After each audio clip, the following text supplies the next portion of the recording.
పెహల్గాంలో 22 April తేదీన జరిగినటువంటి సంఘటన ఏదైతే ఉందో ప్రతి ఒక్క భారతీయుడిని కూడా కలిచివేసింది. 26 మంది ఆ ఘటనలో చనిపోయారు. అందులో 2 మన తెలుగు వారు కూడా ఉండడం చాలా బాధాకరం.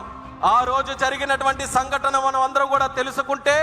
ఉగ్రవాదులు కుటుంబ సభ్యులు ముందే అక్కడ ఉన్నటువంటి మగవాళ్ళని హెడ్ షాట్లో వాళ్ళందరినీ కూడా చంపి ఆ ఏడుస్తున్న కన్నీళ్లు పెడుతున్నటువంటి ఆ ఆడపడుచుల ఆడబిడ్డలు అక్కడ చూస్తుంటే, ఆ ఉగ్రవాదు జా మోదీకో పతా అని చెప్పిన తర్వాత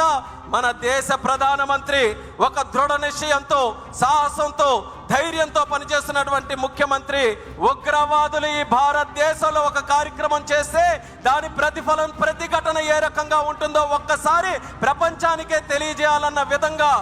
ఎక్కడైతే ఏ దేశంలోనైతే ఆడపడుచులు తాలూకా బొట్టు తుడిపేయాలని చూశారో ఆ బొట్టుకి న్యాయం చేయాలన్న మాటతో ఆపరేషన్ సింధూర్ అని చెప్పి